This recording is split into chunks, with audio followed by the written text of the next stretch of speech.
Hi everyone, and welcome back to another hacks video. So I feel like I've dedicated a lot of time on my channel to giving hacks for newborns and pregnant moms, but as we all know, kids grow up quickly and the need for helpful advice doesn't stop when your baby gets bigger. In today's video, I'm going to show you some of my favorite parenting hacks.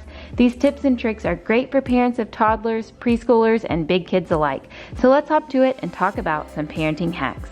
I'm going to start with my favorite subject when it comes to kiddos, and that is play. This first hack is one for the bubble lovers among us. I feel like bubbles can be a pretty frustrating one and done kind of toy unless you know how to hack it.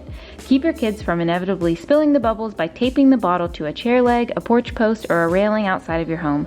This way your children can focus on the wand and the blowing of the bubbles, and you no longer have to worry about the bottle tipping over. This little trick has allowed us to have an ongoing bubble station on our balcony, and I feel like we finally get our money's worth instead of just watching it all spill away every single time. If you have smaller kiddos who struggle with fishing the wand out of the bottle, you can also slap a little tape through that top ring of the wand to prevent it from falling down into the bubble solution as well. Next, know that boxes are your best friend as a parent. They can literally provide hours of entertainment. I'm not sure what it is about large pieces of cardboard, but they really tend to spark the imagination in kids.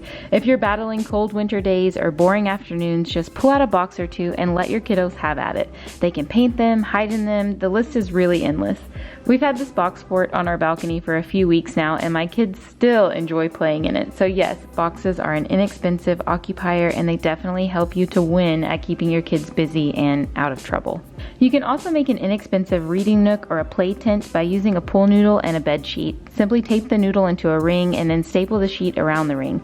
Hang it from your ceiling or a tree outside, and you have an easy and affordable play tent that your kids can use to relax and get away from it all. Next, let's move on to a topic that's a little less fun but definitely necessary, and that is discipline. I have an audiobook for you that is going to make your life so much better if you are dealing with disciplining small children.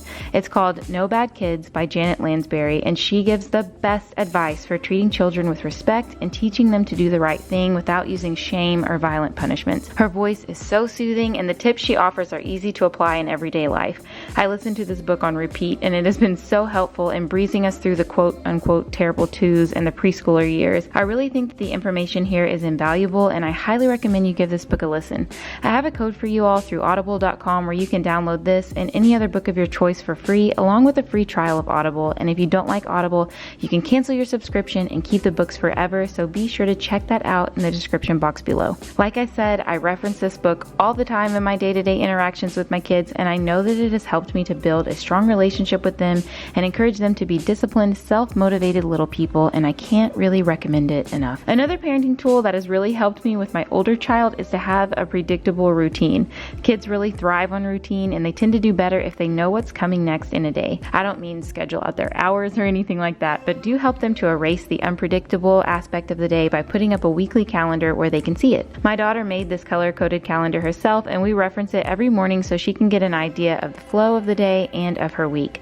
I don't know what it is about having just this little bit of structure, but it's really helped to make our days go by more smoothly and help to cut down on her limit testing behaviors. Now let's move on to some mealtime tips. One of my favorite tips for toddlers and older kiddos is to keep all the plates, utensils, and approved snacks low down so the kids can help themselves. This cuts down on the work for you and on the amount of nagging that goes on when your kids get hungry. If you use a water jug like this, putting a sticker under the spout where the glass should go can help your younger ones to cut down on spills and still be able to help themselves. My second mealtime hack is to let your kids cook their own meals or parts of their meals whenever possible. Oftentimes, if they cook it, they will eat it. My daughter was never a fan of breakfast foods until she became our house's egg scrambler. Now she makes fluffy eggs every morning and she eats them with joy. Another mealtime hack is to introduce new foods with fun presentation. I like to use a bento box or ice cube tray for this. I'll fill most of the compartments with familiar foods that I know my kids like, and then I'll toss in a new fruit or veggie into the mix for them to try. I don't pressure them to taste the new food, but usually just the repeated exposure gets them curious enough to taste it, and the small compartments guarantee that we aren't wasting a lot of anything that they don't finish. Soon, new foods become old favorites, and we move on to adding in something else. Finally, here are some of my all-time favorite hacks for convenience and safety. We all know that pool noodles are a great way to keep your kids from rolling out of bed. You can just slip a couple under a fitted sheet and you are good to go. But did you know that they also are great for preventing your little ones from slamming the door?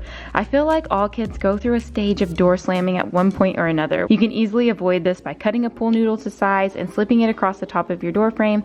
It's high enough up that your child cannot remove it, and it puts a stop to door slamming and also protects the small hands in your home from getting pinched in the door. Finally, if you guys are working on handwriting like we are, here's a little trick to help your kids hold a pen or a pencil correctly. Simply have them grasp a tissue with their last fingers before handing them a writing utensil. Challenge them to hold the tissue in place while they try to write, and this will guarantee that they are using a more proper. I hope you guys enjoyed these hacks. If you did, be sure to give this video a thumbs up so I know to do more like this in the future. Thank you so much for watching, and we will see you in the next one. Adios, everybody.